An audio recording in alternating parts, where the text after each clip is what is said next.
Quality entertainment, hello. Hello.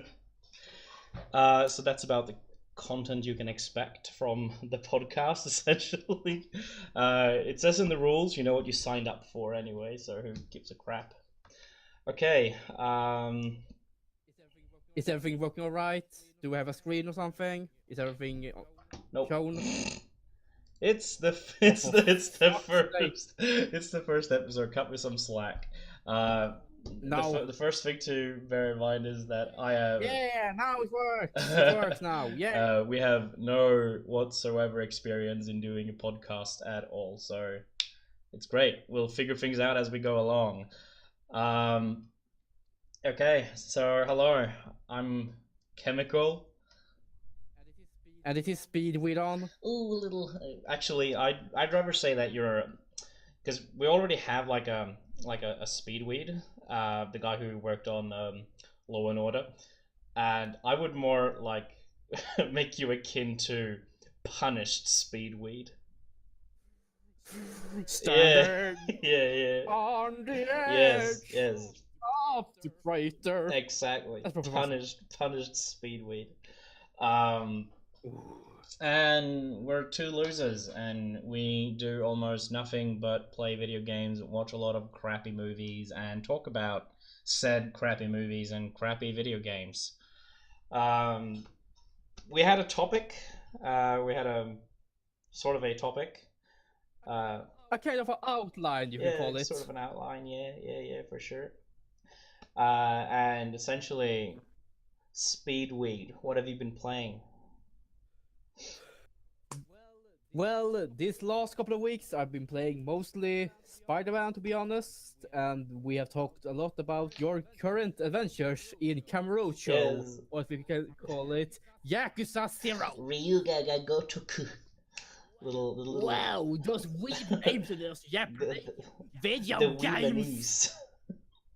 The Weebanese video. Yeah, no, I've been playing a lot of Yakuza 0. I had no prior experience with the Yakuza games until you recommended it to me. Yep. And so far it's great. I actually love it. In fact, it's and I feel like one of the biggest reasons I even played it was because of that I wanted to watch all of the karaoke scenes. Yeah, they're so freaking good, I know. Yeah, they're like really goofy and shit. And the pure amount of fucking hype for all the cutscenes, you know which. Definitely, You know definitely. which. Like, you know, you don't even have to, because like Yakuza has, uh, like you know, it has like only like two bosses or something. Well, okay, no, it doesn't have two bosses, but it does have like a lot of recurring characters that come up as bosses. So it's essentially the same Yeah. thing. Um, yeah, no, so I definitely love it. I haven't finished it yet, but I got like I've played it for long enough to actually have something to say about it at least.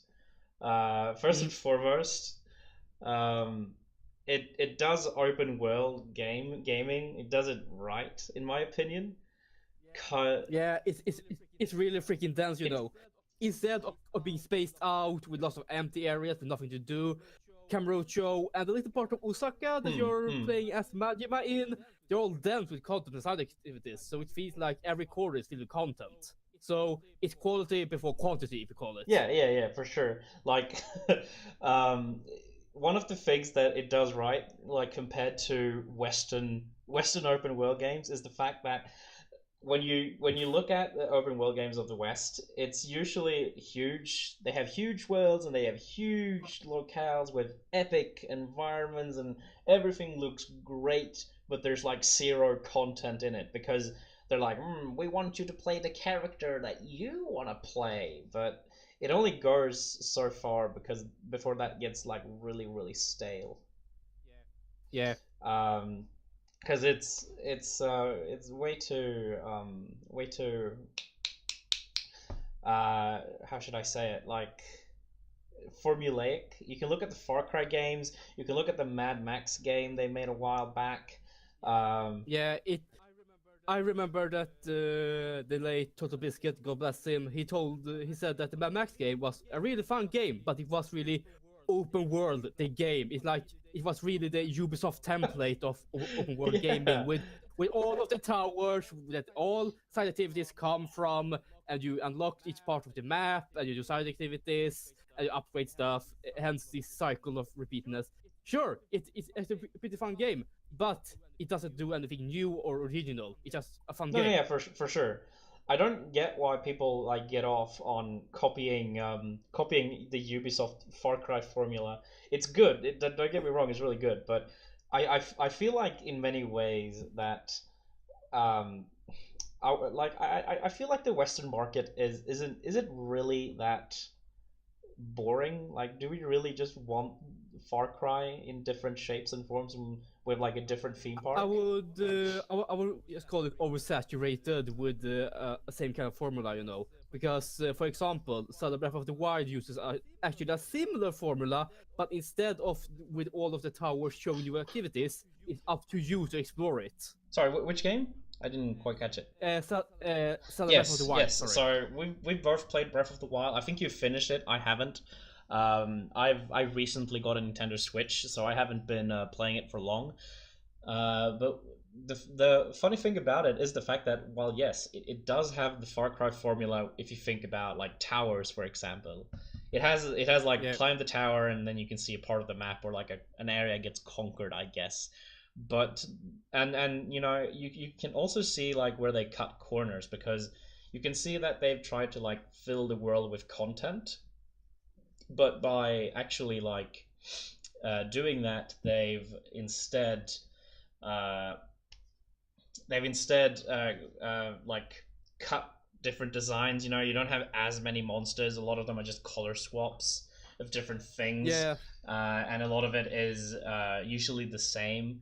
You know, you have the desert biome, the Death Mountain biome, Lanayru province biome, but most the yeah, yeah, jungle and yeah, the yeah. marshland But and usually such. it's all just relegated to one zone, while most of the zones have the Hyrule Fields template on. Yeah, But by doing that, they've managed to make everything really dense with content. You got stuff to do everywhere. I keep discovering new things every time I played it, and I've restarted the game 3 times about now. yeah. Yeah, so the Well, yeah, I remember you actually wanted to play a game in master mode. yes, yes.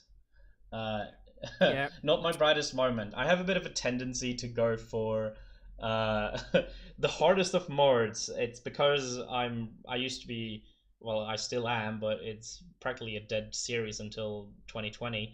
I used to be a big fan of the Stalker games. The Stalker games were great. I grew up on them, and in order to actually for the game to be somewhat playable, you had to play it in master mode. So you had to like take the hardest difficulty. Otherwise, the game would be strictly unfair. Like it just wouldn't work. And by that extension, I feel like in many cases the developers intend for you to play on the hardest mode for the game to last longer. Which it isn't yeah, true. I know it isn't true, but that's the way I feel whenever I play the game. Long story short, I fucked up, and the game was I didn't know how to play Breath of the Wild, so I struggled a lot actually, yeah. playing. Because you know, at the starting area in master mode, there are enemies that are like end game enemies at the start. Like for example, I think there were silver goblins and I think Yes, Lionel in the fucking yes, tutorial you're area. absolutely right. So what I would do is I would essentially wait until nightfall, wait until everybody's asleep, steal their weapons, and I would essentially I would take the magnesis rune on the Sheikah slate, Yeah. and I would take the Sheikah slate and I would essentially lift it up above the enemies. Excuse you. Pardon? You mean the Shoyka The Shoiko slate? slate, aye man. It's the Shoiko I'm slate. British Zelda. Please look at my bum. Yeah, yeah, and I would essentially just drop it on them, and I would use the big big blocks and boulders as like a shield. So whenever somebody would like attack me, I would fling it at them and like keep them away from me. So I never really partook in any combat. I just hoarded weapons and threw boulders at people, and it just wasn't fun because I didn't know how the game worked. It just It it didn't work. it was like it was like you were a cornered animal that was trying to eat its own legs because it wanted to flee a fox trap. Yes, essentially, yeah. It just didn't work. So no, definitely, I've learned my lesson. I play the games normal mode, and then if I really want to experience them again as something a lot harder, I'll turn to master mode for sure. Lesson learned. Yeah, Surely somebody might feel differently. They might still cling on to my old beliefs, but yeah, for sure. It's definitely play the normal mode first.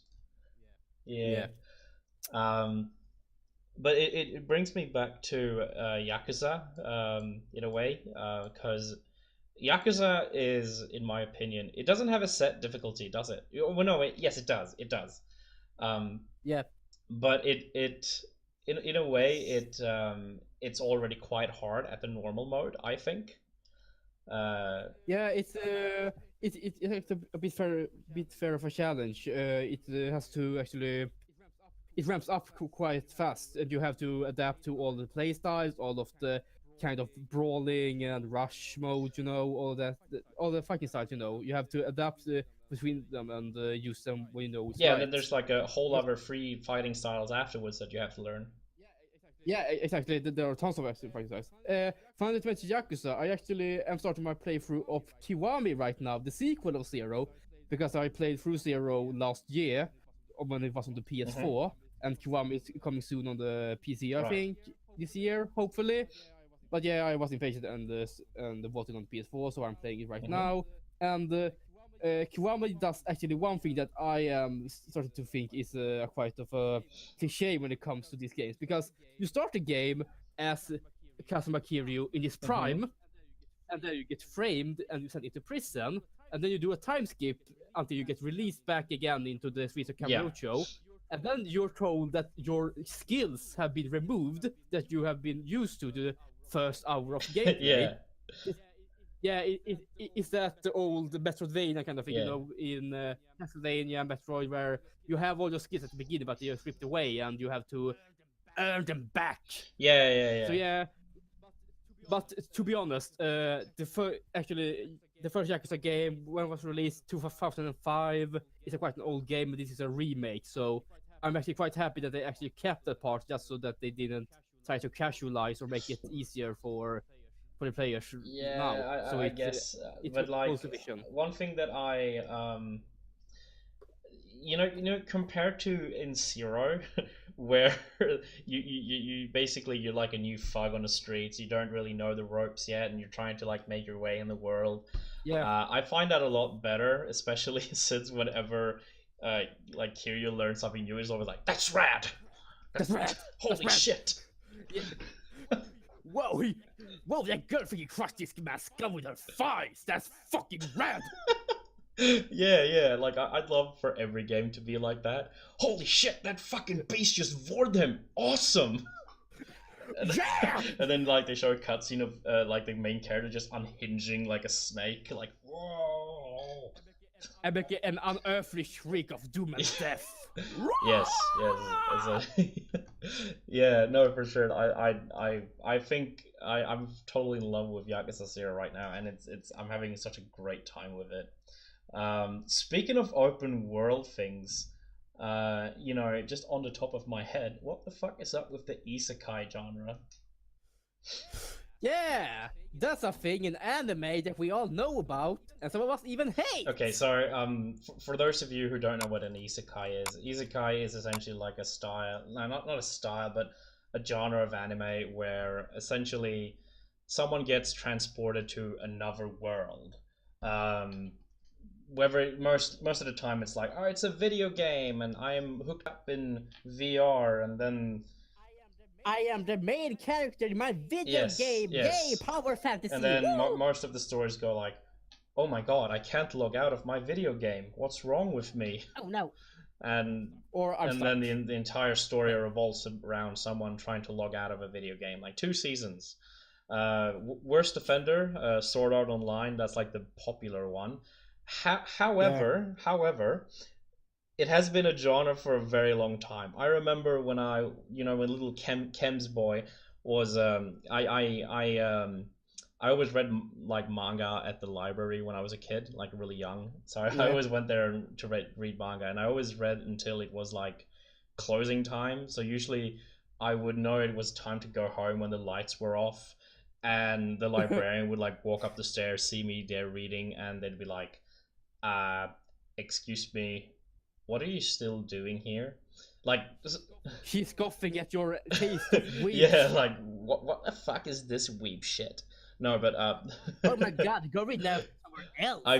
I think more or less she was kind of like, you're a child and you're sitting in the library reading until 6 in the evening. What's wrong with you? And while I was Why can't you be yeah, normal? why can't I be normal? And I was reading this manga called Dot Hack slash slash.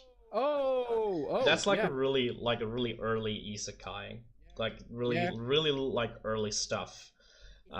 It's a proto. Yeah, isekai. proto isekai, but it wasn't the whole like we can't log out of the video game kind of thing.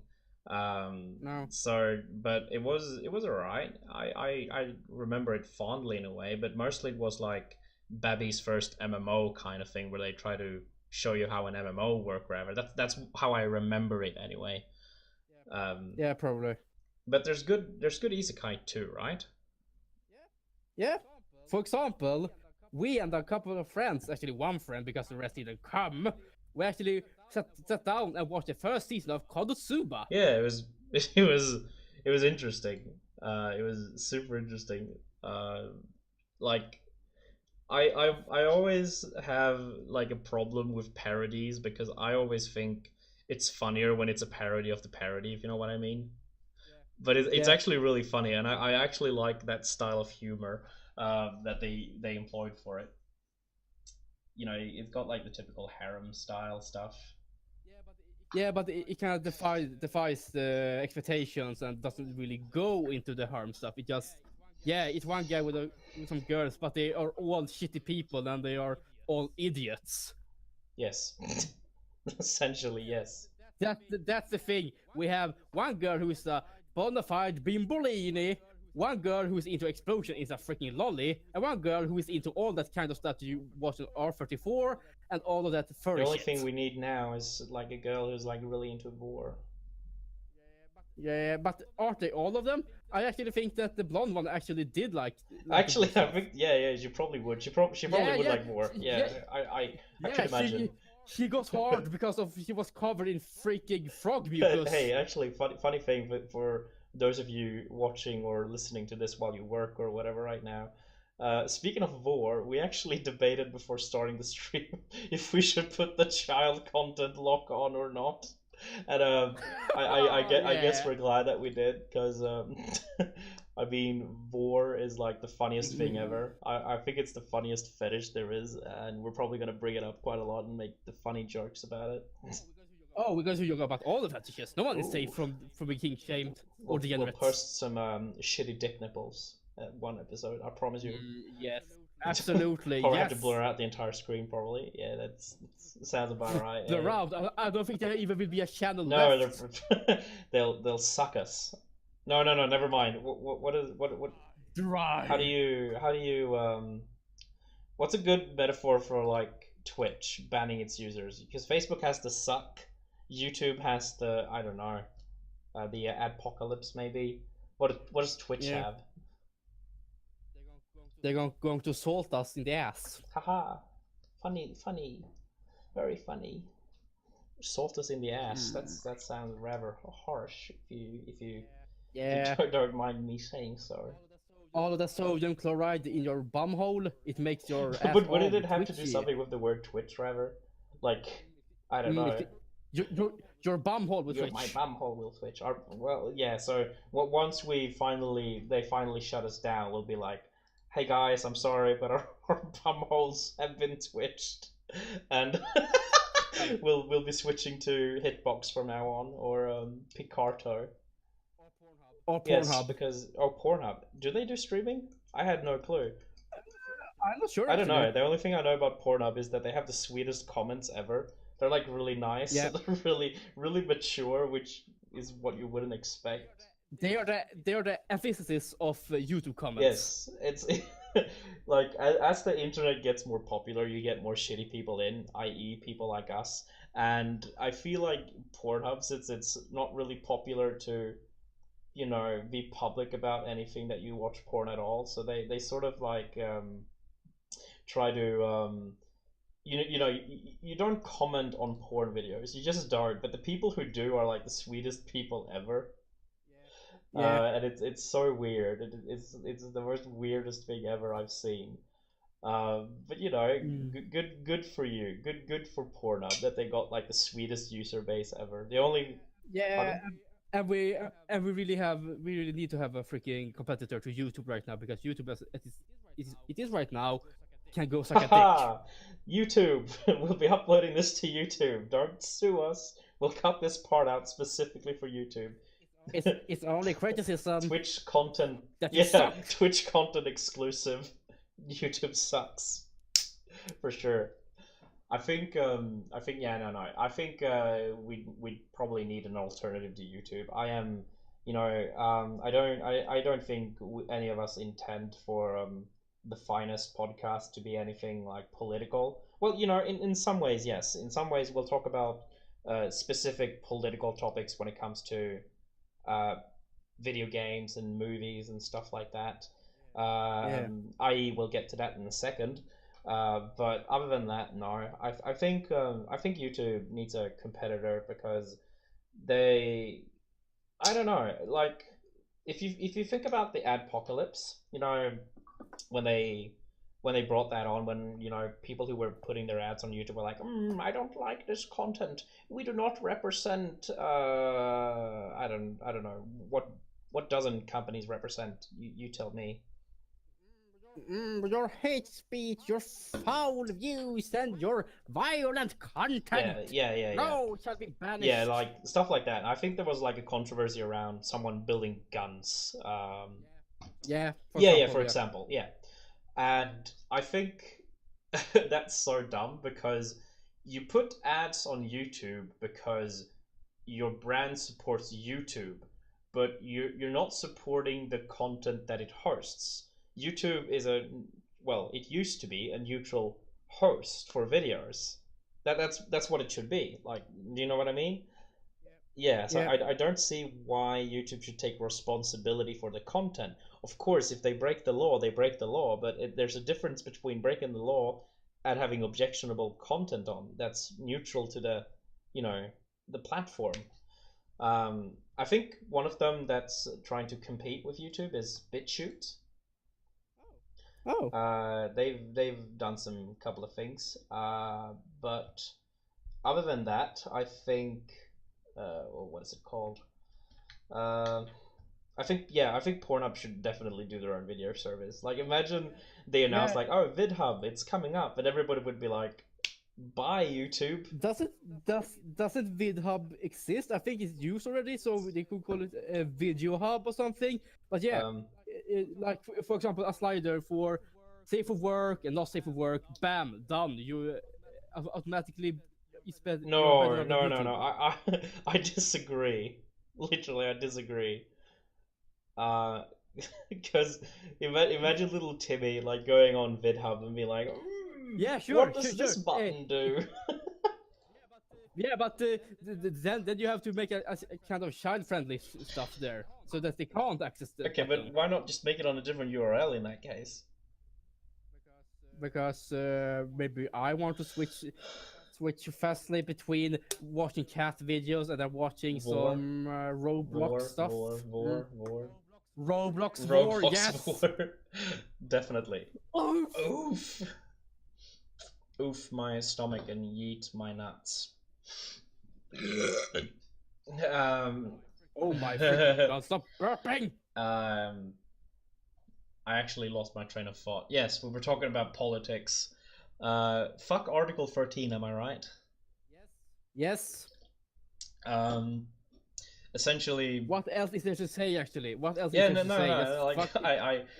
I don't get why they approved it. They're the only people who win are literally like corporations that can benefit from it. It's Yeah. very much a anti people deal, like a raw deal that the rest of us are getting, and And the worst thing is that the people who actually voted for it don't know jack shit about how it works.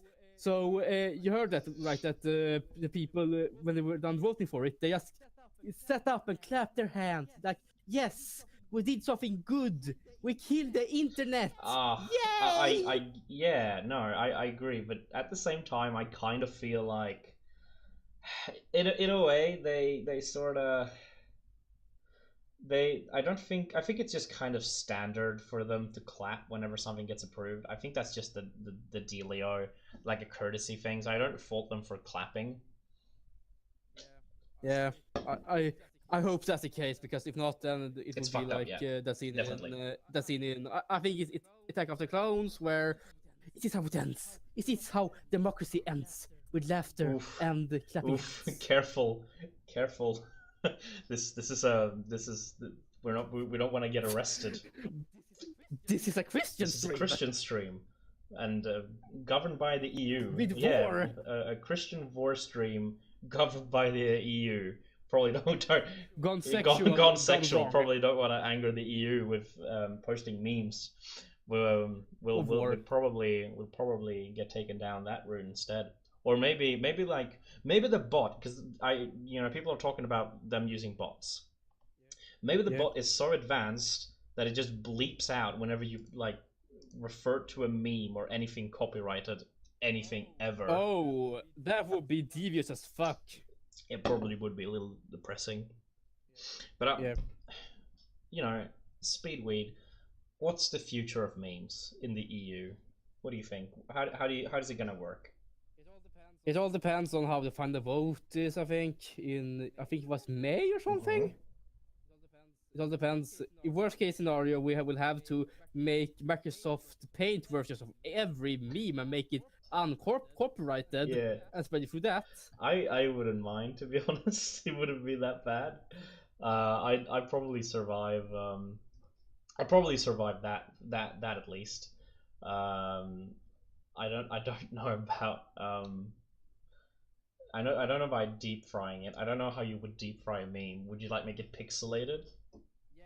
Yeah, I think that could work. It all depends actually on the bot that is used to filter the copyrighted stuff, I think. Because if it's a certain type, it would actually stop recognizing copyright if it's altered enough. Actually, I'm gonna to anybody from the English Isles watching this or listening,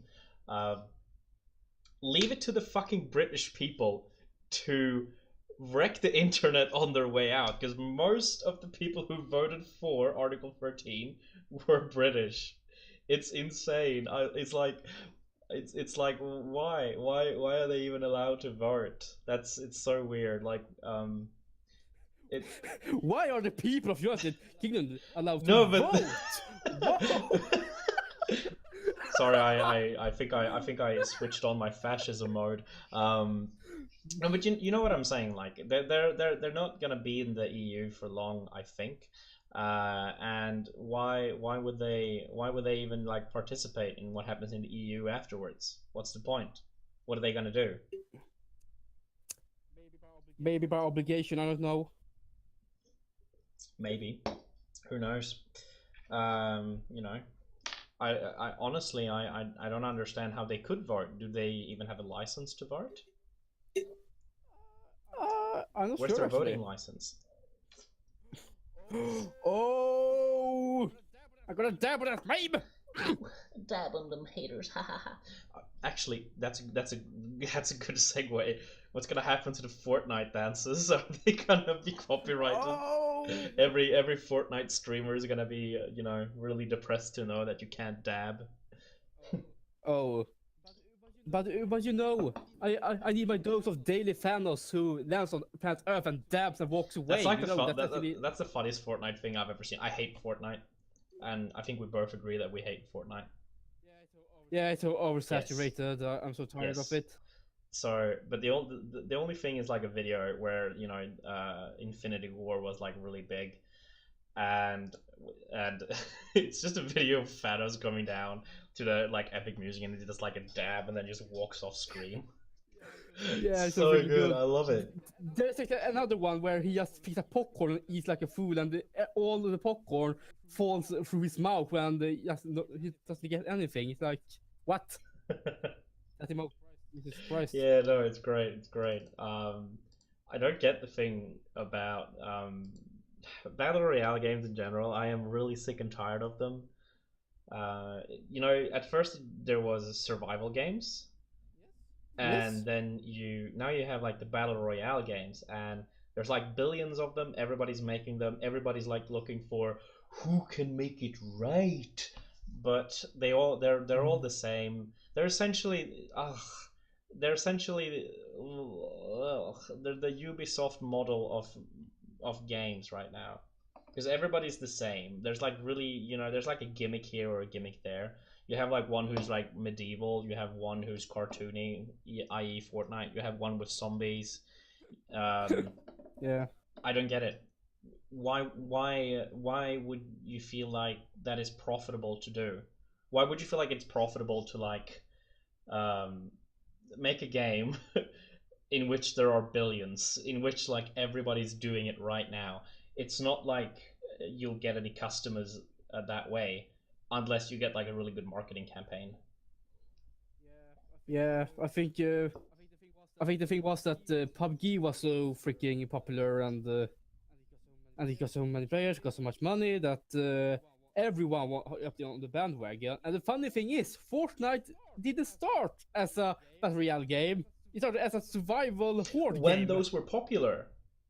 Yes, Yes. when those were popular, and it like really sneakily shifted gears out of nowhere. Here's the funny thing though. I remember last year when I watched E3 and saw a commercial for Fortnite. I was like, looks like a generic FPS game with horde elements. And I never thought I would hear about it ever again. But as soon as the developers of PUBG sued Fortnite developers, they got massively popular because now they know that Fortnite now has a battle royale mode. Yeah, definitely. Like PUBG in itself killed themselves because they actually brought attention to their competitor. yeah, and honestly, while they were still popular, I actually thought that they seemed to be like genuinely nice guys. I think they probably are, but at the same time, I think they did some really scummy things at the end. I think that in many ways, the the the game got so popular that they kind of lost track on what problems to fix next. Because on one hand, people were like, "There's hackers everywhere. We don't know what to do about the hackers." And so they go to fix the hackers. Then people are like, "There's not enough content. Where's the content?" And then they like, "I'll release a couple of guns or something." And then people are like, "There's not enough content. Where's the content? And where's the new map? And like, why aren't we fixing the map?" And then there's like a fourth type of people who are like, "The map existing is all like broken and it's really shitty. What are we gonna do about that one?" We need more balancing. Yeah, and I think they got really overwhelmed. Like I don't think they could keep up with everything, and that's kind of what happened. They just kind of like, "Oh shit, I guess guess we'll resort to doing scummy things," and kind of half-assing it, and that's kind of what you got to do because you don't have enough time or manpower when you got so many complaints at the same time, I guess. I think the Sandhawk, is it called Sandhawk? I'm not sure. It's like a DLC thing, I think. Anywho, they did a Vietnam War map, and I think it got a little bit of buzz, but so ever since like Fortnite did like a creative mode thing, essentially most of it's just dead. And Fortnite's got the advantage of a cartoony style of graphics. So I think that Yeah, here's another really important thing. PUBG has terrible performance issues on almost any computer and on the console Yes. market. But Fortnite, who has that has more simplistic and toaster-friendly graphics, works on almost everything device. It works on the PS4, it works on the Xbox, it works on the Switch. I think it works on the Android Yes. phone. Yes, it does. It does. So that's why it actually makes more money, and why it's more popular right now, because PUBG itself is an unoptimized mess. Yeah. Yeah, for sure. It really is. And It's the reason why League of Legends was so popular. Is because it's really well done, optimized, and runs on any computer. we'll get to our thoughts on MOBAs another time. Yeah. But yeah, no, totally. I totally agree with you. And I think it always feels like they're going to do the thing that when survival games were at the peak of the peak of their popularity. One thing that usually would happen was that they said, we're gonna make this survival game. It's gonna be awesome. Everybody check it out. It's DayZ with a different skin and a different thing to do.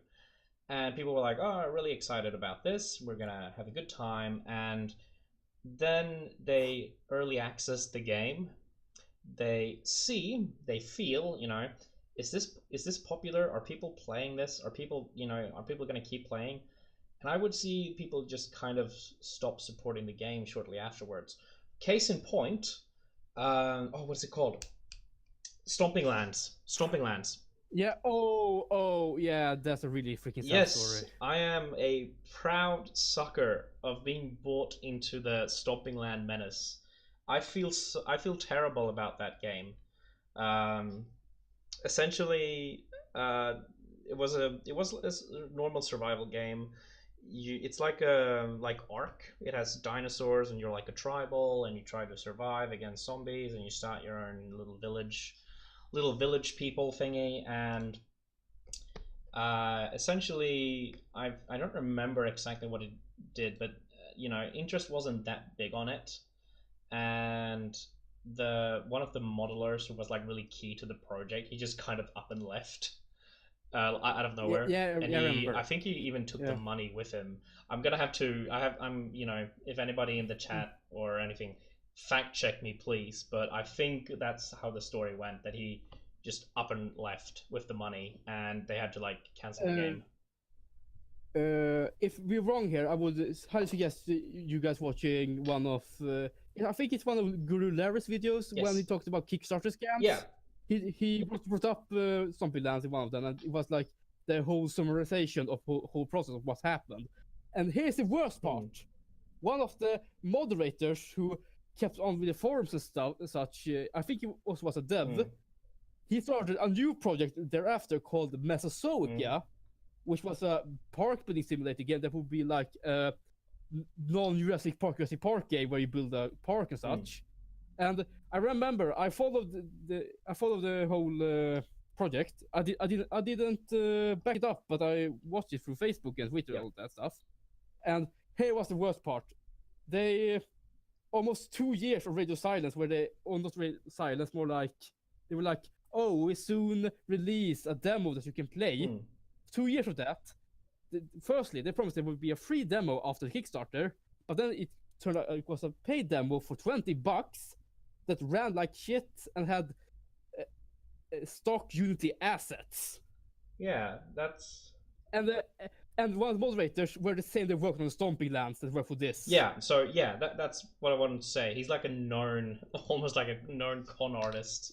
Yeah, for sure. Because he joins like game projects, and then whenever they've sort of like, okay, it's not gonna get popular than this, and then he just kind of leaves with everything. Yeah, which is dumb, because he also seems to join game projects that are made out of desperation genres. For example, that Stomping Lands was a game because people wanted kind of multiplayer Turok game, actually. Yeah, and in Mesozoica's case, it was because people wanted a park management game where you have dinosaurs. Yeah, before Jurassic Park Evolution, at the time, it was like a really, really, really thin market. You had like the old games from Operation Genesis, stuff like that, and it had been years since anybody made anything new, and we've sort of reached a technology where they could make it a lot better. So everybody's like waiting for that kind of stuff. I remember it too that I actually got really excited for when they announced it. I'm talking about Stomping Land, Yeah. not Mesozoic. No, yeah, something else, yeah. Which is a shame. It really is a shame. I think that's kind of why I hate, why I always lose interest when a genre gets a little bit too popular. Yeah. Not like Kind of similar situation is right now with space simulation games. What was it called again? The Frontier game. Elite Dangerous. Elite Yes. Dangerous, No Man's Sky, and sadly, Star Citizen. Do you think it's going to be released?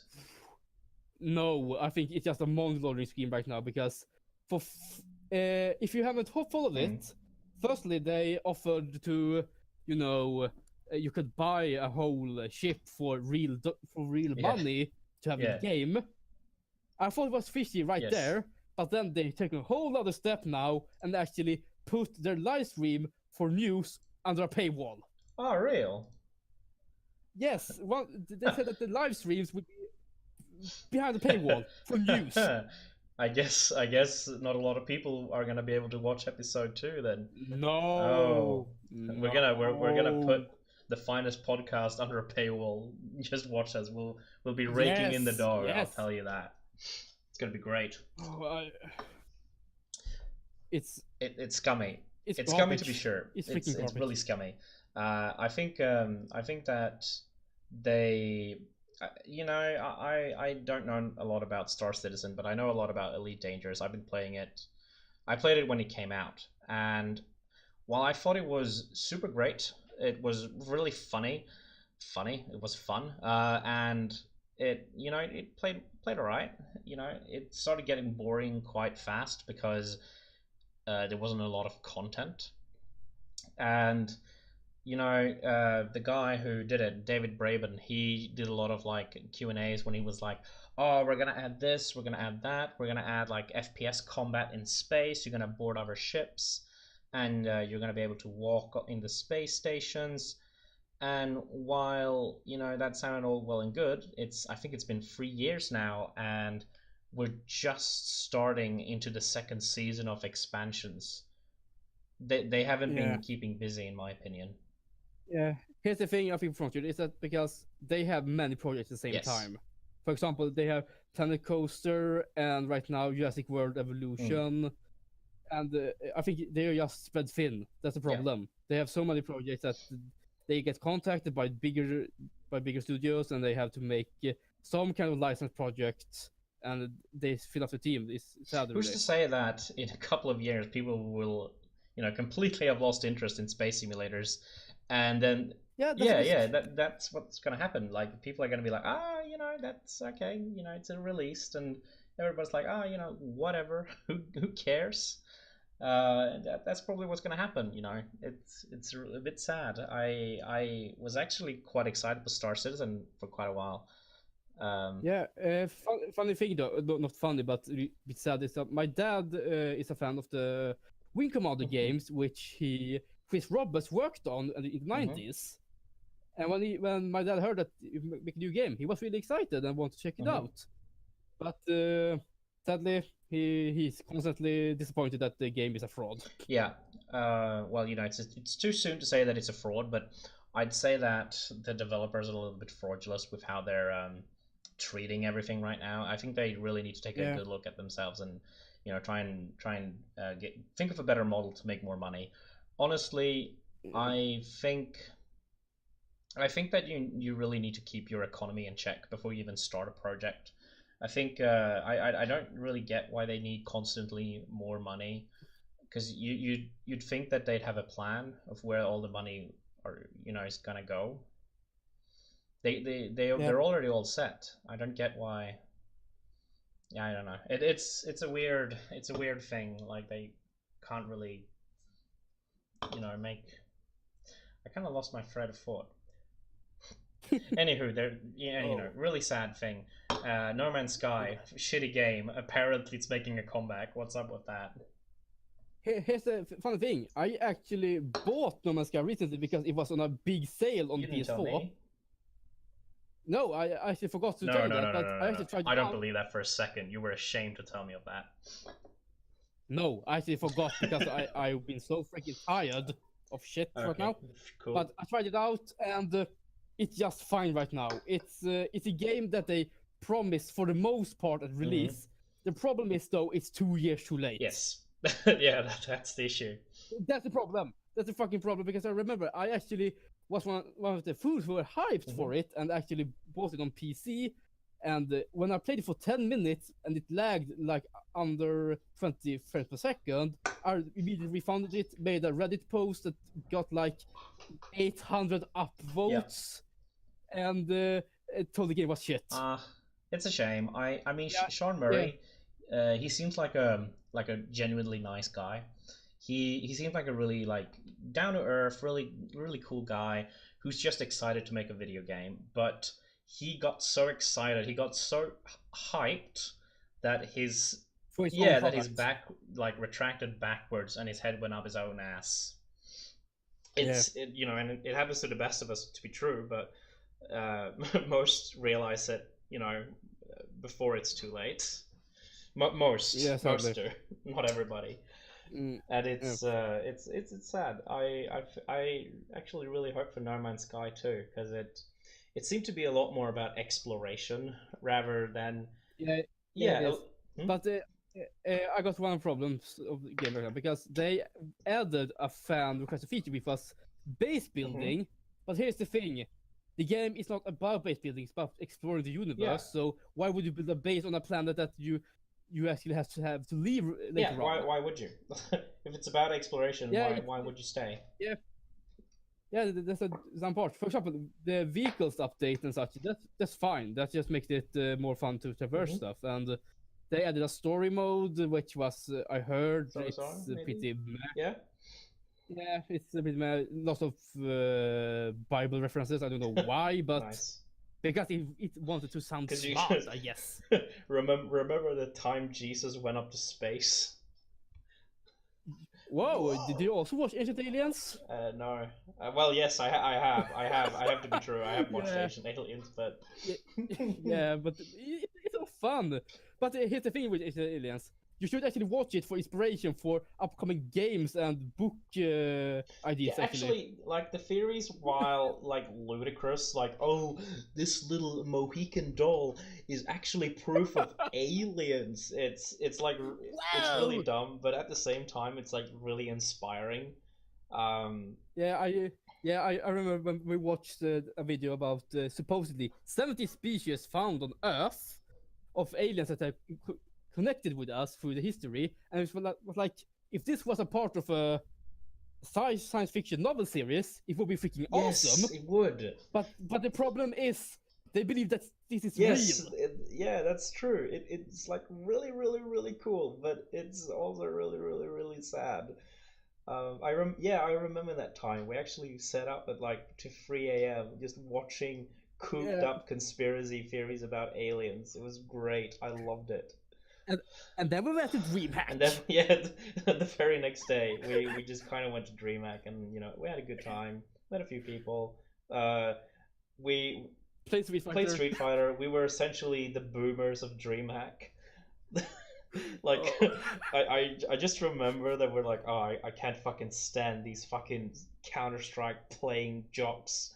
Let's go play real games with fucking little anime girls punching each other. That's pure quality content right there. Oh yeah, Saber, my waifu. Wow. Yeah, no, but like jokes aside, I met some fun people because that's the fun thing about like having an arcade machine. I wish there were more arcades these days.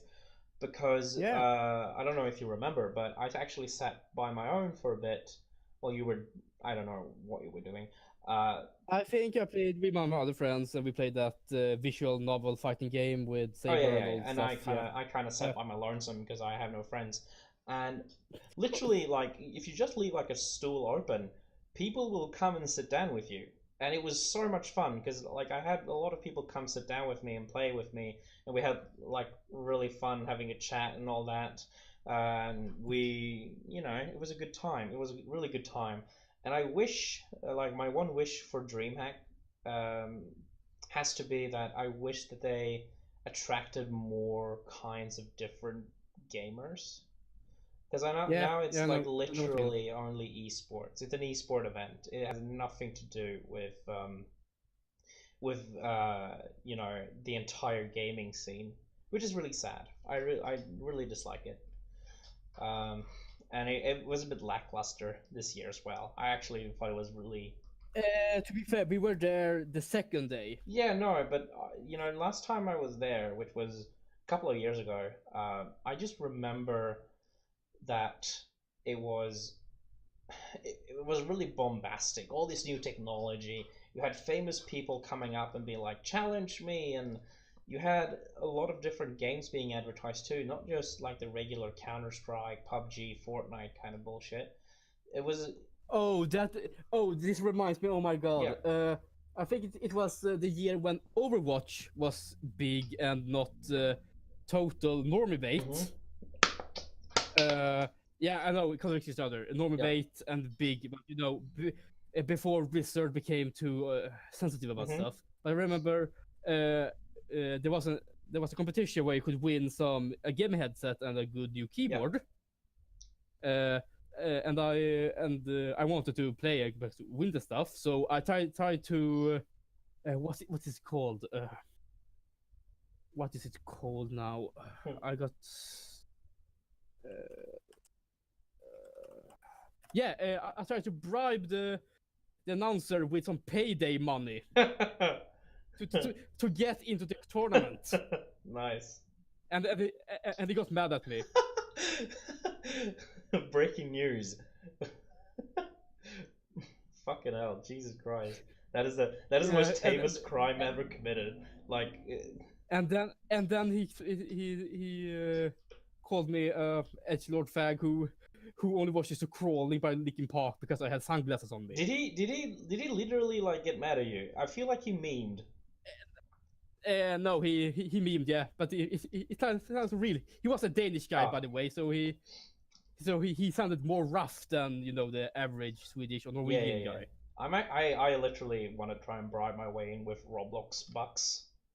try and be Yeah. like, hey, do you want some money on Roblox, kid? I'll give you a sweet deal if you give me that headset. I'll give you some Roblox coins.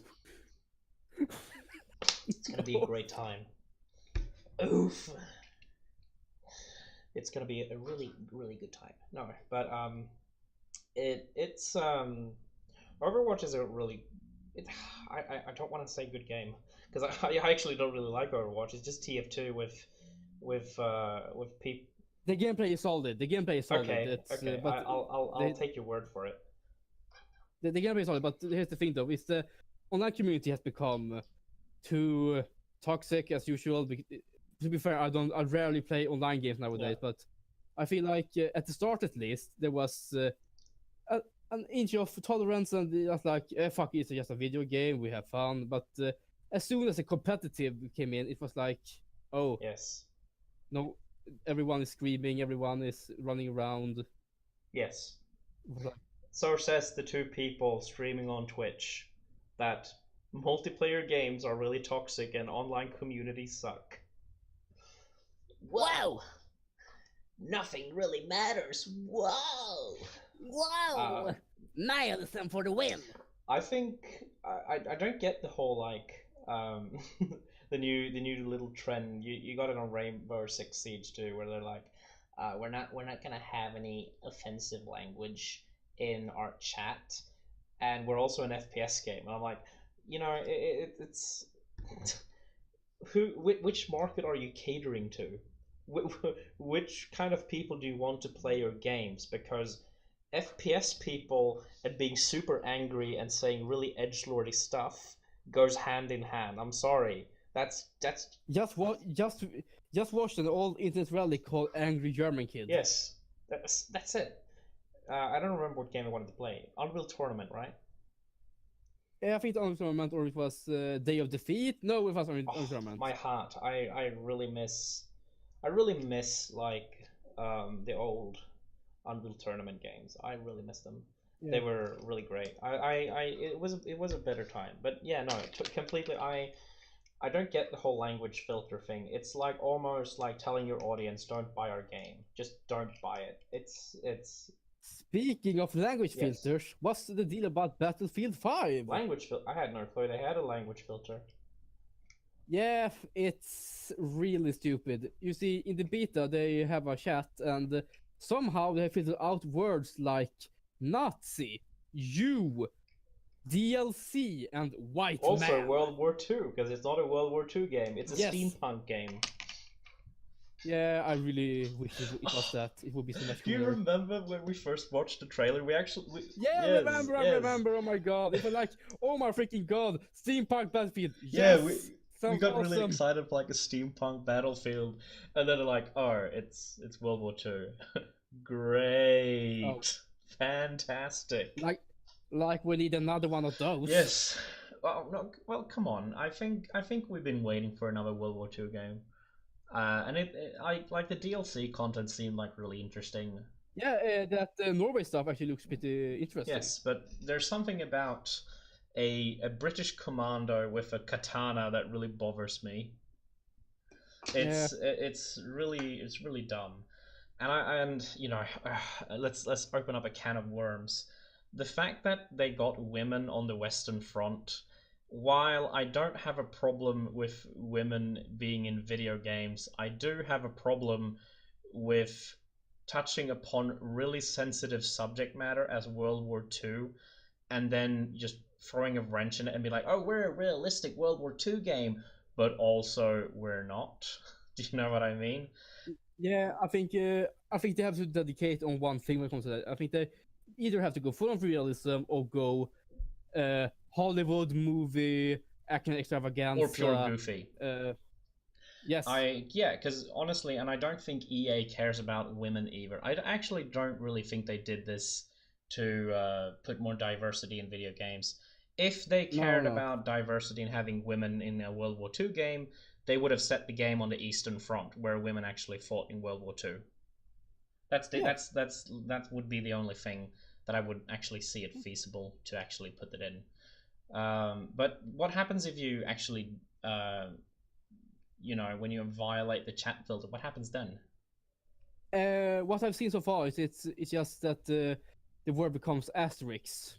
You know, like star. Ah, oof. Yeah. Because I don't get that either. That is so silly. It's like, I wonder what he meant, because you can't tell a word by context alone, can you? Yeah. It's dumb. It's really, really, really dumb. It isn't like when you swear in Fortnite. all your chat and then it gets a bleep, but because here's the interesting thing: we as humans we in society have been so used with the bleep sound effect that we automatically hear the word fuck when we hear the bleep.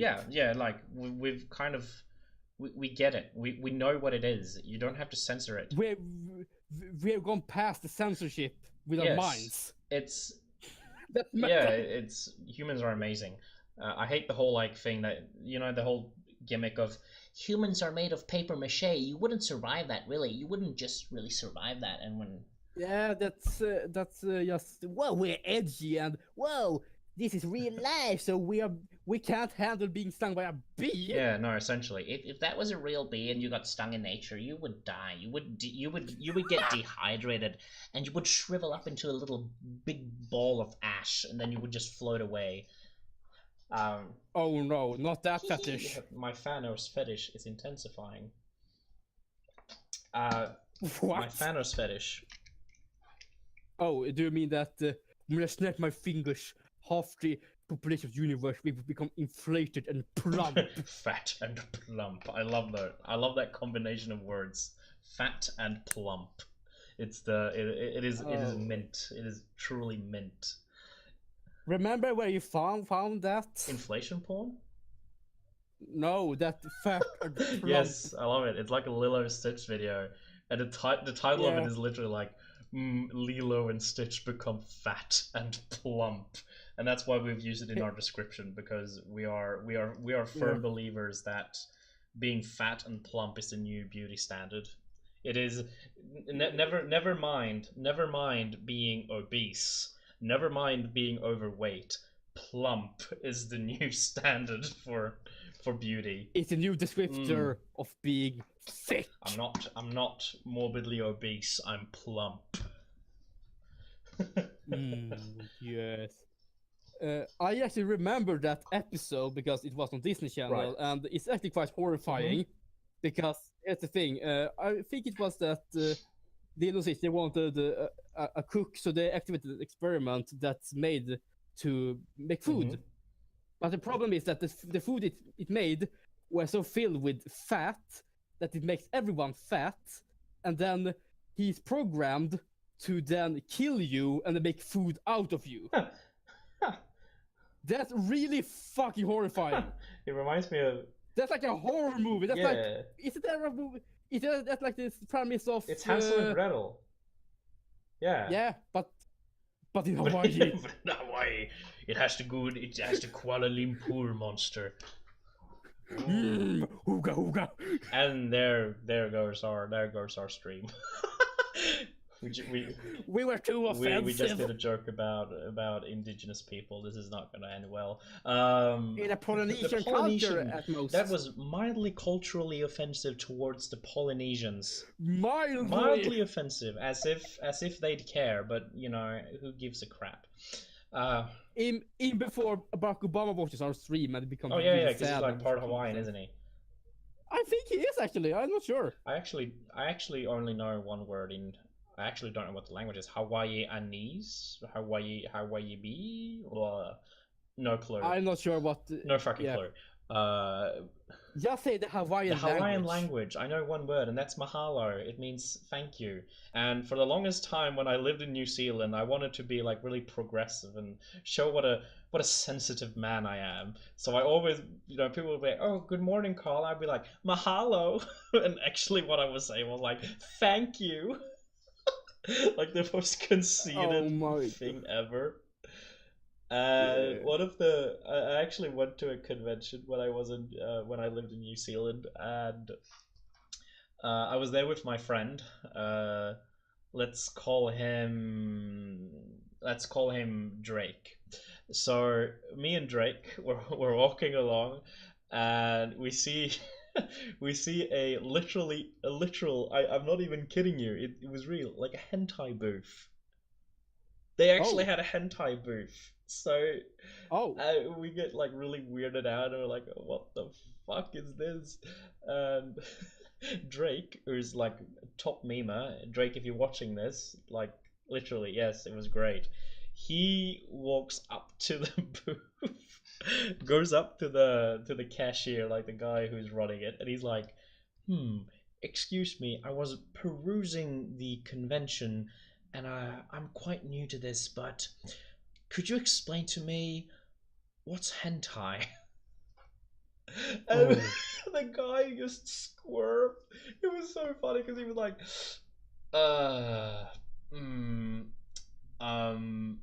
you see, ooh. And it was great. Like, it's so funny because, probably he's really used to telling people what it is, but he's also kind of like, what's this guy's sensibilities? Will he be offended if I explain to him what it is? Do you know what I mean? So he got like really, really, really like weirded out by it. Anywho, we're gonna take like a little 5-minute break, and we'll be back shortly. Hello, it's your boy coming at you live with another Twitch stream. Well, and today we're gonna learn how to install Minecraft. So what you do is that you... Chemical, we forgot to make our unearthly shriek of welcoming. Today we're gonna know how to install Minecraft. We're gonna learn how to install the Minecraft. So what you do is that you take a piece of egg and you shove it up your bum, and then once you've shoved it up your bum, You go outside and you dig a hole in your neighbor's yard, and there you go. You got Minecraft. Don't forget to hunt for cummies Hunt as for well. the cummies. We need the cummies. Cummies in Minecraft. or else this chemical will starve. I probably would. I'm really gay, so I love the cummies. Only cummies for me. He's really cummy I'm starved. cummy starved. I need it. I'm a virgin. Help me. I'm a plump boy looking for cummies, and I need it greatly. It's a problem. A plump country boy with a hypercock. Yes, very much so. That was actually a really good starting point because we were actually talking about hentai booths on conventions. What is the deal with that? What's the deal with hentai? What's the deal with hentai? It's disgusting and people watch it and it's not vor. Yeah. Where's our vor boys? Bye. Where is the war squad? Vor squad, yes. Out with the squad, swallowing things whole, mouths unhinging all around the block, all the time, every time. It's great. Yum Yum yum. Fucking hell! It's been like what? We've been off break for like 2 minutes, and we're just spraying it out with fucking references to shit we don't care about. To shit nobody else cares about. I really do care about those references because that's literally all there is to us. There is reference on reference on reference on reference, and the thing is, I've coined a term for people who are overly sexual, knows a lot about the internet, and in general have like a really weird sense of humor, and it has to be internet gremlin. Oh yeah, yes, yeah. Internet gremlin. It's like a really good descriptor of a lot of people, especially the people that I like. And I think I really hope that term catches on, internet gremlin, because it's such a good descriptor of things. And I don't know, man. I like the whole like thing. Like, you know, you got like Jontron, you got Clemps, you got all those kinds of YouTubers, and that does like really funny content while being like really edgy in their humor, and also being like really not really caring about what they say or what they do. And I have a disclaimer though. Jontron, is he really an internet gremlin? I'd consider him an internet gremlin because that's where I got like the term from the. But he doesn't. He doesn't do the weird sex stuff. Maybe I don't know. He just strikes me as an internet gremlin, I guess, and that's where like the term originates from. I think I'm thinking about little Grimbo, the episode with Grimbo. Yeah, Grimbo. Yeah, I love it. It's great. It's fantastic, in fact. Like the whole I like Psychic Pebbles in general. I love him. It's great. He is the definition of internet gremlin, and I love it. Yes, he is literally an internet gremlin, and he totally. I think those people are the best you can find on the internet to watch in general.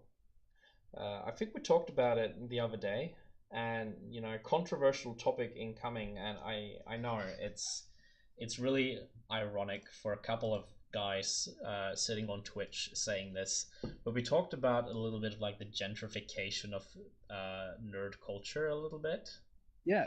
For those wondering, gentrification is sort of like you have like an existing thing, and you sort of like build upon it, trying to change it, while at the same time ousting what was before. I guess that's an accurate description. Yeah, it's used to when talking about when lots of new people move into a neighborhood and they try to rebuild stuff and turn an traditionally low class neighborhood into a higher class neighborhood, and just leaving the ones who live there behind. Yeah, that makes sense.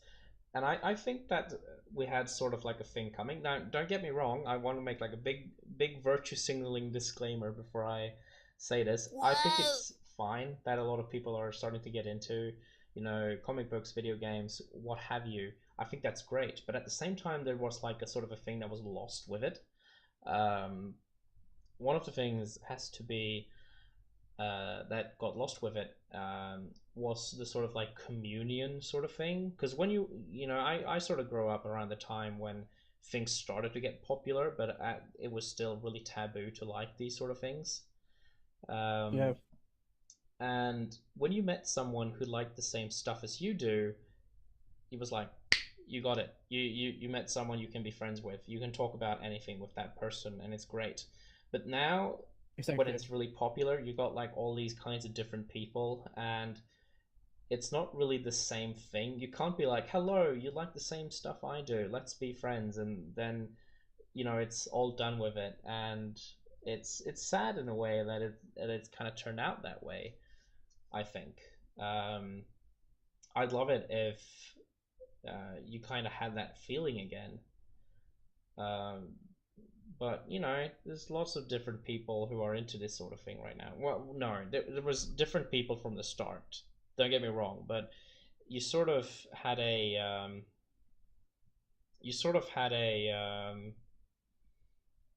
I kind of lost my thread. You still had like an understanding of what you liked, and you still kind of got along in a way. But now it's so big and so huge that nobody like it's sort of like antisocial in a way right now. I think that the biggest form of new streamer that's come about is like the CS:GO esports streamers, and I don't particularly have an interest in esports anymore. I think that they are one of the biggest examples of like the gentrification thing of the nerddom. Yeah. Yeah, but here's the thing though. What you're describing here is that there's become a new divide in geekdom where we have geek jocks and geek nerds. Sort of, yeah. Because you have the people who are like, I like video games, but I'm not a real nerd like the people over there. I meet like a lot of people who are like that. I like really nerdy things, but I'm not a real nerd. I'm not the same as they are. They are the real nerds.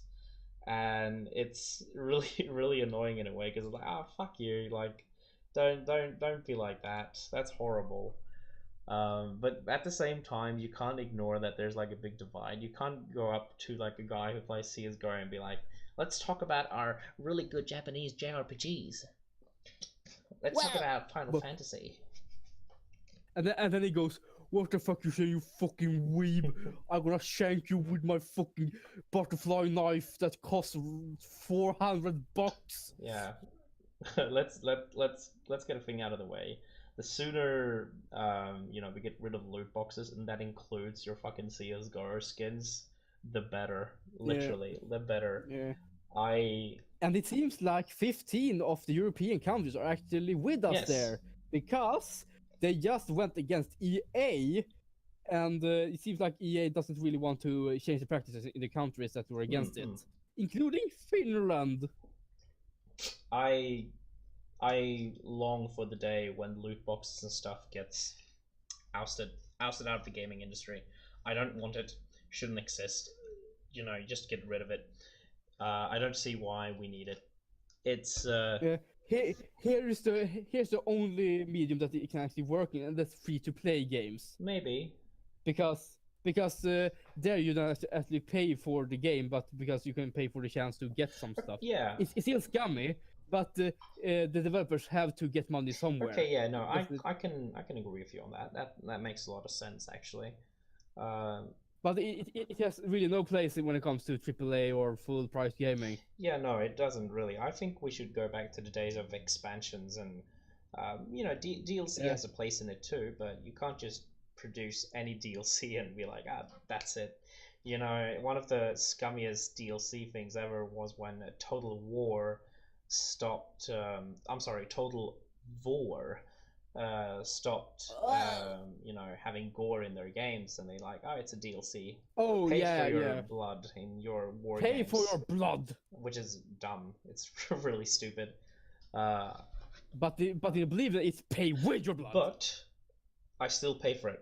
I still pay for the blood mods in Total War. Because you're a sheep. Yeah, because I'm a huge sucker for it. And they kind of trick you with the entire thing. Oh, it's really cheap, so I guess I'll go for it. It's Yeah, fine. that's the thing. It's such a small amount that your reptile brain registers is as free. Yeah. Look, it's free because it's got zero in front of it. Yes, that's essentially it. And I don't get it. Like, why? I get that they want money, but at the same time, I think that since video games and stuff has become so popular, I think we've sort of forgotten to hold video game companies accountable. Do you know what I mean? And that's also one of the things, speaking of gentrification, all these new people who likes nerdy shit, I don't like them. No, what I'm saying is that since new people have been, pouring into video games and stuff like that,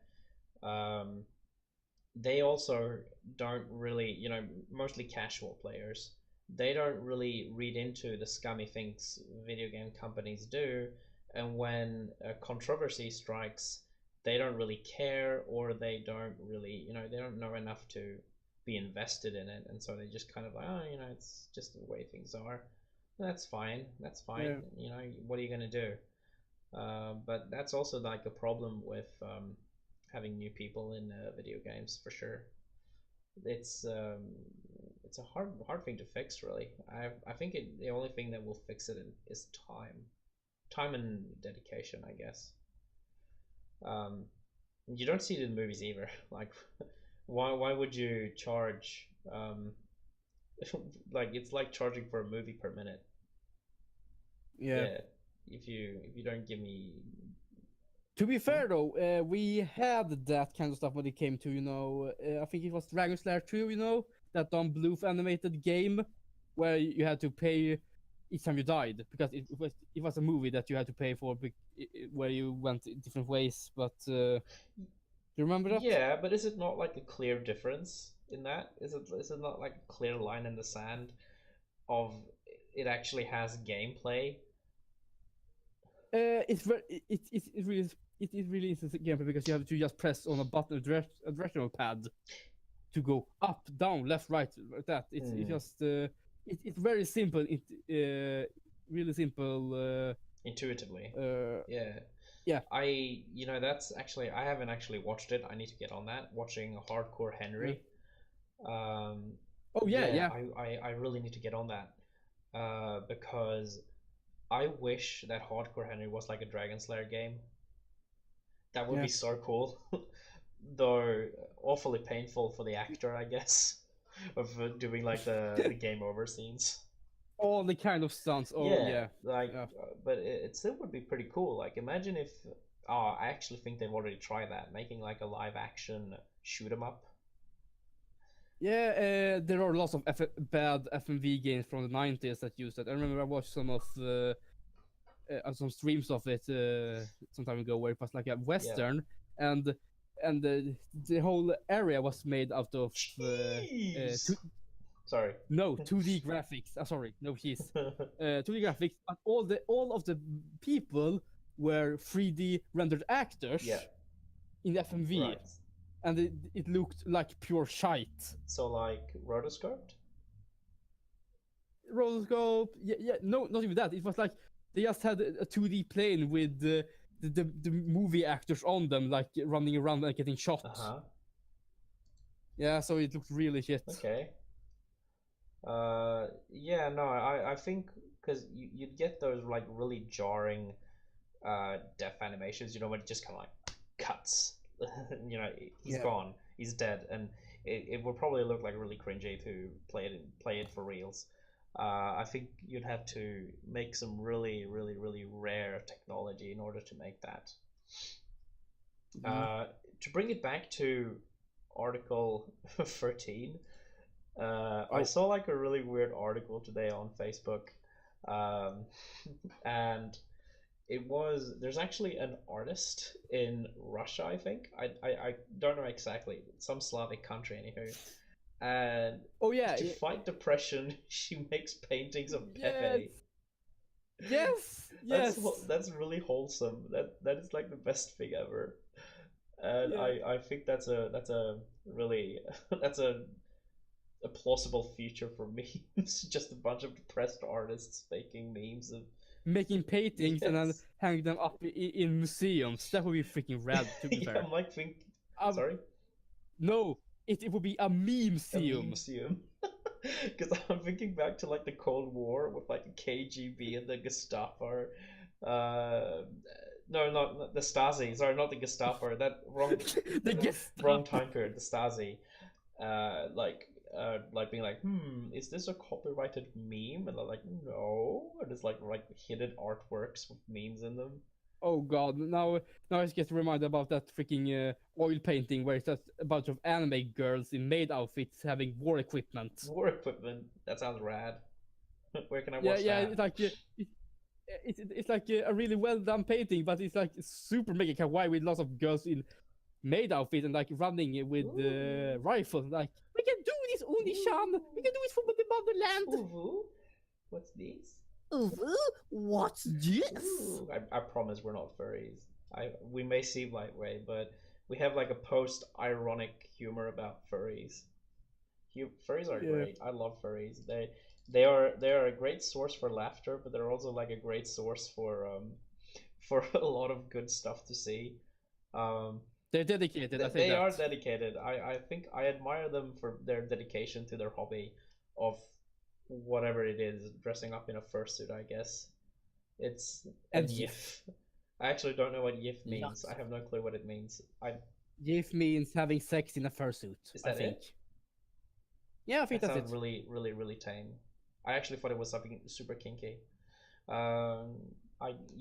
Because it's just literally you in a suit doing the do regularly. So what does it Yeah. matter really when you think about it? Very musky, very Ooh, woo. very musk. Remember Furry Force? Oh, I Yeah. love Furry Ooh. Force. Both of them. Oh my Back freaking when god. college humor was good. Back when they weren't so up their own asses about all the things they do. It smells like wet fur. Oh, Sex. God. That brings me back. It brings me back with some really good memories. I can't believe a good memory is a fucking parody of furries. That's great. I love it. Hey, woo. God damn it. Well, speaking about furries, we have a new Smash character. Isabel? Oh, let's Yes. do Isabel. I'm hyped. Let's talk about it. Bless her heart, but don't bless the people that makes freaking weird stuff about her. Oh yeah, didn't they like the second she was announced, everybody just rushed to their tablets and started making porn? Here's the thing though. There was always dormant Isabel porn on the internet. Sure. But it skyrocketed because of the Smash announcement. Yeah, that's the same thing with Overwatch. I guess that like spelled the downfall of Overwatch in a way. Everybody just started making porn. There's nothing wrong with making porn. I am the most sex positive person you'll ever meet. But I think that in many ways, once that started happening, it People would take it less serious. yes, but also it caught the attention of the fun police. And inevitably, once Blizzard feels the pressure, they also start going like, we don't like this, and they start like getting involved in shit like that. It's always, leave it to the companies of getting really scared when people make better content than they do. Yeah. Case in point, you got like whenever they try to make a remake of a Nintendo game, whether it be like Zelda Ocarina of Time in 2D, they will always like swoop in and be like, nope, I'm not having it, delete it. Yeah, sadly Nintendo are really freaking fascist about it. Because whenever someone makes a fan project, they just whoop. You don't. Ha ha ha! And then Shigeru also comes in and steals every data file and runs away.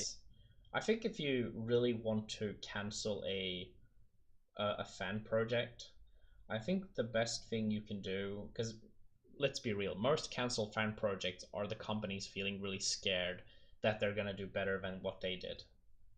Exactly. The best thing you can do when that happens is hire them, give them jobs, and let them work on their project under your wing. I remember. Oh, I think they're still going on at it, but there was a before EA released their botched abortion Battlefront. There was actually a fan project called Galaxy Divided or Galaxy at War, I think, something like. Was it Galaxy in Turmoil? Yeah, Galaxy in Turmoil. Thank you. And I actually remember that LucasArts, I think, called them up. Well, what's left of LucasArts, and they had like a really good conversation about it, and they tried to like work it out the best they could.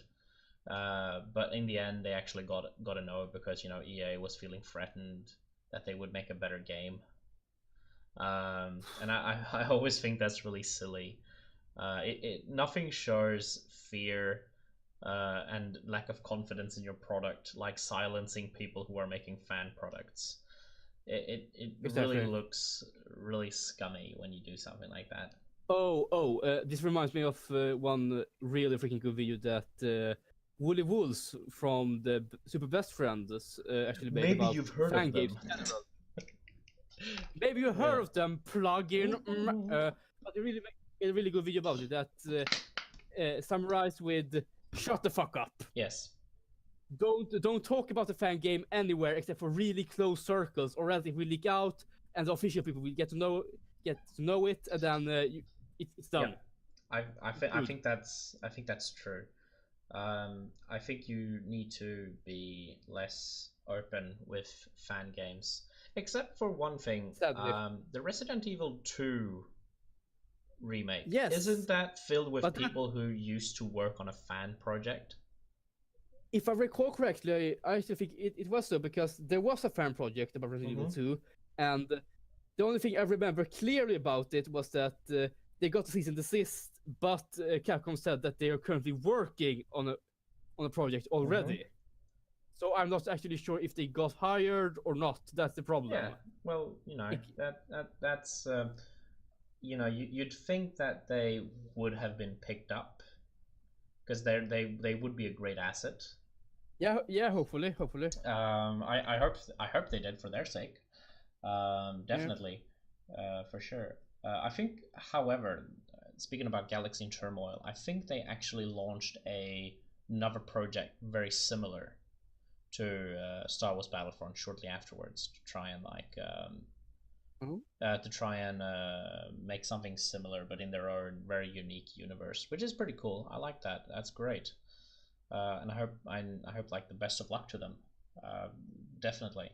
Because we definitely need more games in the old style of Battlefront. Yeah, and sadly the cancelled Real Battlefield 3 also. Real Battlefield 3? Pardon? Battlefront 3, sorry. Oh, no, they did cancel it, but I think it was maybe like 99% done. And let me do another plug for a really good mod. Allegedly, there was a guy who knew one of the developers of the original Battlefront 3, and he actually asked them, can I make a mod out of the content? And he actually did, but it's not for Battlefront. He used the content to make a mod for Empire at War, and it's actually really good. I played it and it's super good. Empire at War is like a game that is incredibly solid, and it actually has a really good modding community. You have everything from like the Republic War, the Imperial Civil War. They do a lot of like expanded universe stuff, like the old expanded universe stuff. And there's a lot of good content there that I would definitely recommend people check out. Sort of like a Star Wars Total War kind of deal going on with that one for sure. Yeah. Another Also, just speaking about Total War, why didn't they just call Total War Warhammer Total Warhammer? Yeah, that's actually a good point. We've talked about it before, and I definitely think they should have. It's a really missed opportunity. Yes, it is. I think, however, that it's like conflicting copyright thing, like copyrighted trademarks. Yeah, that's probably it. I think it's trademark / brand name stuff that they had to make it separate. Which is, to be fair, bogus. Like, who gives a crap, really? It's still the same studio and the same game. Yeah. You know, it's really dumb. I wish they make like a if they ever make Age of Sigmar, like, you know, the new Warhammer Fantasy thing. I hope they don't, because it's literally just fantasy space marines. Space Marines. I hope that they actually go for that title next time around, for sure. Yeah. Also, speaking of mods, since we're on the modding community, what do you think is the next step for modding when it comes to Bethesda Studios? That's actually a really interesting topic. Oh, it's a really sad story actually, because sadly Fallout 76 is going to be an online-only multiplayer game with 0 to none. It's going minimum to none RPG elements. And I think there is really no room for mods in it sadly. Yeah, I think it's definitely like going off of what we talked before, the survival genre or / battle royale genre that's really popular right now. Yeah, I recently read in an interview that it was a quote. I'm paraphrasing right now, but it was like, contrary to other Fallout games, you will not speak to NPCs or have dialogue options in Fallout 76.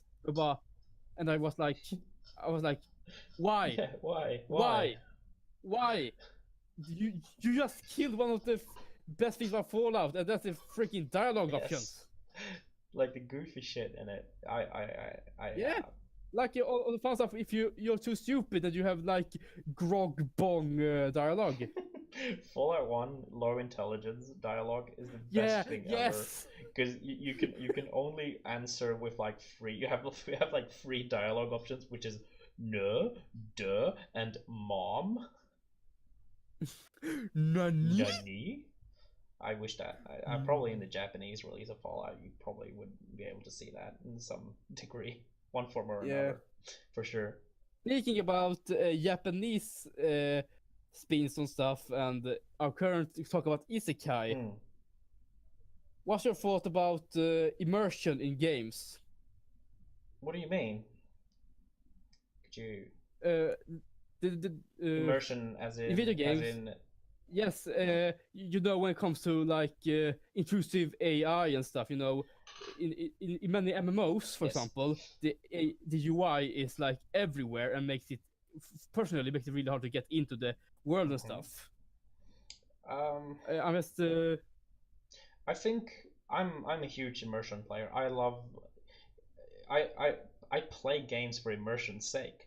So if I feel if the graphics are crap and the gameplay is like really clunky, it usually doesn't matter to me, as long as I can like feel as if I'm in the world and I'm interested in what's going on. Yeah, that's fine.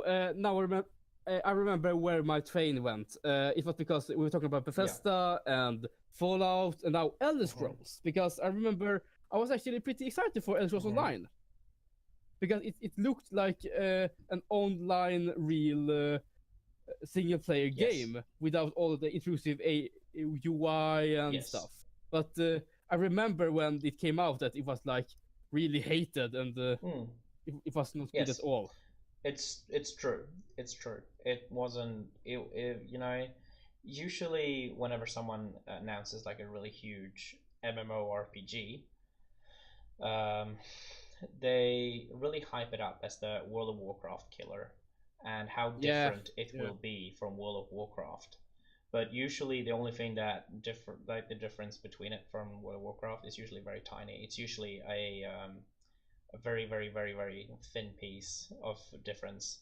You know, you got the Old Republic, which was BioWare essentially. It was Mass Effect with MMO elements. Yeah, I remember. And the Elder Scrolls was essentially Skyrim, but it's World of Warcraft. That's like the only difference. To be fair though, Old Republic has some really kick-ass promotional material for their expansion packs. I remember. They make they were amazing. They use oh my freaking god! Studio Blur, which is I think it's headed by the guy who directed the Deadpool movie.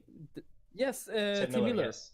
And he also did some cutscenes for I think the X-Men Origins game that was like Wolverine God of War, which was much better than the movie it's based on. Yeah, leave it to the gaming industry to make movies better, but not the other way around. I think, yeah, no, he's an interesting case. He's an animator at heart, but he gets to make like a directing role, which is super cool. Yeah. Did you remember what he's going to do No, next? I don't know. Sonic the Hedgehog, the movie. Yeah, that's right. He's doing Sonic the Hedgehog. I wonder what happens if you type into Google Tim Miller the Hedgehog. I wonder what happens then. What kind of fan art you will receive. Yeah. But the best thing about this project so far, it's that Jim Carrey is gonna play Dr. Eggman. I'm not freaking joking. It's what I love it. That's great.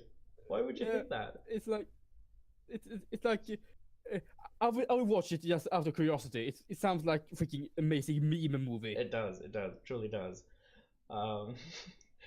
It's the same about the new Pokemon movie, the Pikachu, with Ryan Reynolds as Pikachu and Alex Hirsch, who is writing it, I think. I am still bitter about Pikachu not being voiced by Danny DeVito.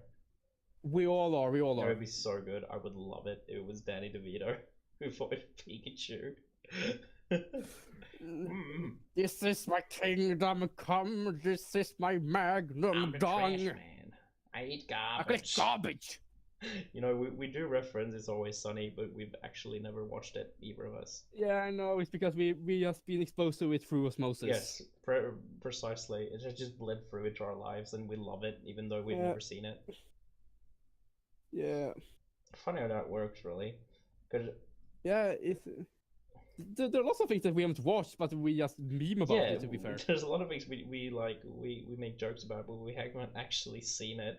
And we don't know enough about it to like what it's even about in some cases. Yeah.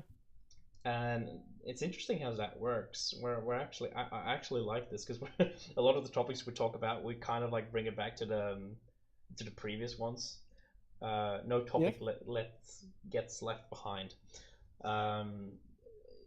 You know, because memes are essentially osmosis in that case, and I wonder how deep the Article 13 thing will go, essentially. Yeah. As in, like, how will it tie back to everything? Like, if I hear about something and I make a meme hearing about the meme and it's copyrighted material, can they still sue me? Can they still ban it? Yeah, that's the question actually, because it's so freaking it's so diffuse and not really solid. It's almost like it's not gonna work, and people are gonna get really angry, and they have to like revert it day one. Gosh. Yeah, like example, we go doing like, ooh, that's not actually goofy. Yuck, Sora, fuck me, Sora. Are they like gonna ban us for doing like a copyrighted voice?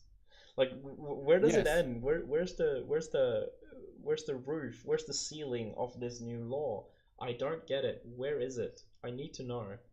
Otherwise, it's literally just gonna be a bunch of random people getting banned depending on who hears about it first. You know. Implying it is different from now. Maybe. I mean, controversial statement, but remember when Ajit Pai was like huge? Yeah, I remember. I actually haven't heard anybody talk about Ajit Pai ever since he got his whale through. No complaints, nothing. Nobody actually cares about him. And I hope it's the same with Article 13, that we get really amped up about it, but you know, when it's time for it to be applied, nobody actually cares at all. Nobody cares it. And that's like my wish for Article 13, that it's just not gonna be a thing. You know, we're not gonna notice it, hopefully. But I guess that's an optimistic way of looking at it, most likely. It's depressing, to be sure. Oh, we have completely forgot one of our topics, actually. What about it? It's about a little girl and a soldier boy in a cold environment. Oh yeah. Actually, one of the things that we actually found out about, as we were discussing what to talk about today, was a anime called Golden Kamui. Yes, it's so freaking good. It's It's war veteran travels to Finland to hunt with the Sama. and learning lots about the Sam culture. Not really. It's no to be serious. It's about the Ainu people really, because the whole show is actually funded by a cultural institute in Japan that's about teaching people about the ancient Ainu culture, which actually it works because we learn a lot of stuff through the show. Actually, One thing they really do use to their advantage is that they use learning about Ainu culture to change the pace and let people relax between the tense moments. Yeah, and it works because the show itself, it can flip from being really serious to be really freaking hilarious, like 1 second. Yeah, and it's great. I like it. It's super good.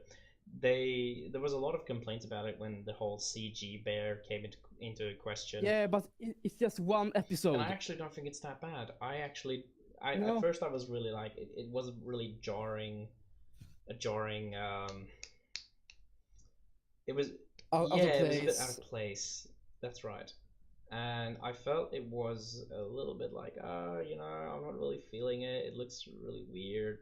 But thinking more about it and reading what the developers, the makers of it, for the game, the makers of it said afterwards, they said that, we did it to make it seem out of place because it's monstrous and it's big and it's huge. And I'm like, that makes a lot of sense. And then I didn't actually look at it as negatively anymore. It was actually quite a good experience.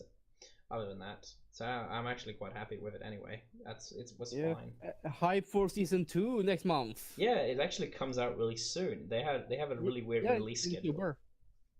Yeah, but I think this is the case. It was like I think they actually made it one season, but they cut it in two because a normal season usually is 26 episodes.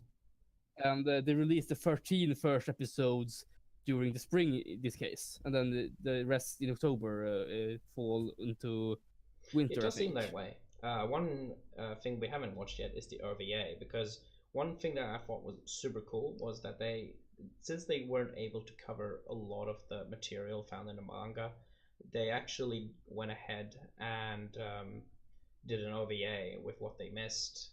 What they didn't seem as important to the story, but it would still be really fun for people to take part in, and I think that's great. I think that's really a good thing to do. Definitely. Here's a real odd thing though. When you look at the character design, I get a real big Fullmetal Alchemist, State Alchemist vibe out of them. I think it's the uniform. I think it's definitely the soldier uniform. I think it's the uniform. But for example, that sniper guy, he looks like a freaking Fullmetal Alchemist character. Does. He really does look like someone who would know Roy Mustang for sure. Yeah. I think he looks like a mix between. He looks between Mace Hughes and Kimberly. He does. It's true. It's really weird. I think definitely the guy who made it was really inspired by that style, and it's really. I really wish that she who made Full Metal Alchemist would actually open up the IP for more universe stuff, because universe stuff, definitely. I think a lot of people could add to it. There was so much lore, so much stuff that could be touched on, but nobody really was allowed to touch on it, and I think she never is coming back to it, which is really sad. No. I think she's too busy with her new stuff with Arslan Senki, and she also did Silver Spoon, which I haven't seen yet, but I heard it's a pretty good slice of life series that's based on her life events. Yeah, I did watch 2/3 of Prince Arslan. It's okay. It's one of those fantasy shows where it's literally the real world, but at the same time it isn't. They just kind of swapped the map around and said, oh, it's a different culture, because like it's the Parsons but it's literally the Persians. They just kind of switch Yeah. all around, and then it's this kingdom from afar, from the west, and they believe in a huge god, and they have crosses on their chests, and it's literally the Ooh. Crusaders.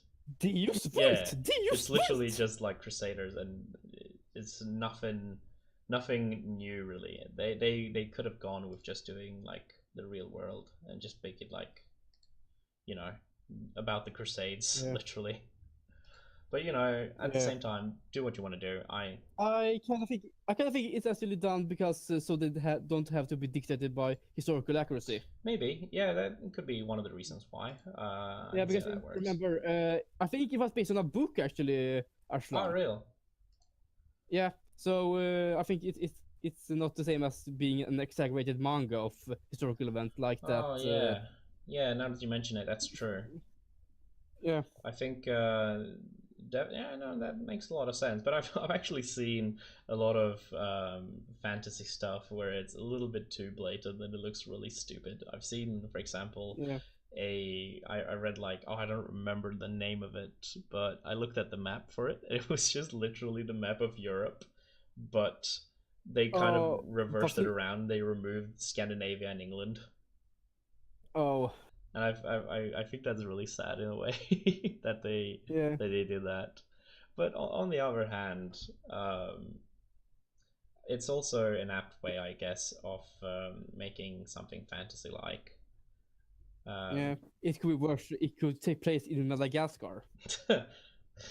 let's not go there, to be honest. Yeah, no, I know. Oh, god damn it.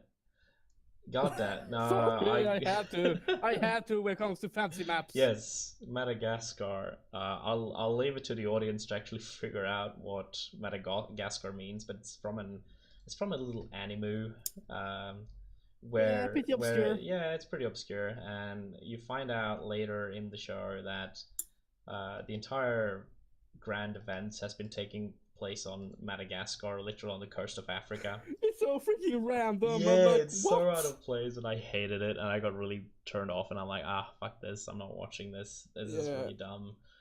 It's just that little teeny tiny fact just ruined the entire show for me. Yeah. I would actually be really happy if someone figured out which show we're talking about. I don't want to spoil it because it hasn't gotten to that point yet, and the only way you can find out is like reading the Wikipedia or the manga or whatever. So I'll leave it to the audience to figure out what it is for sure. Well, what audience do we have? We don't have any viewers, I think. We have my mom. My mom is probably watching. Funny little meme.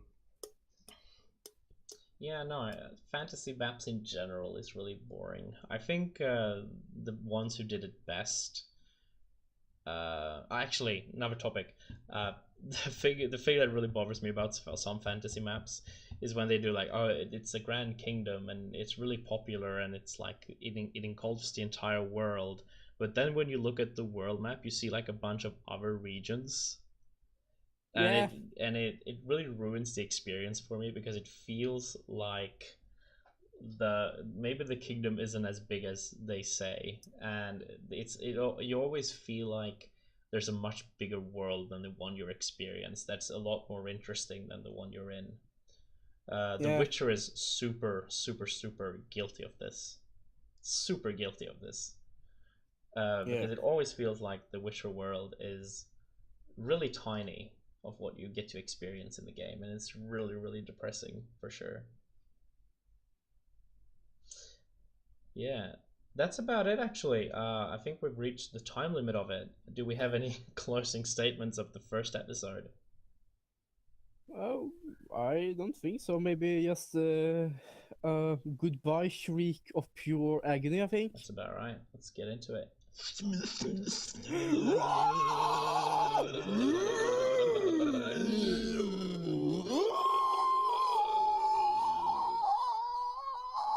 Thanks for watching. See you later. Goodbye.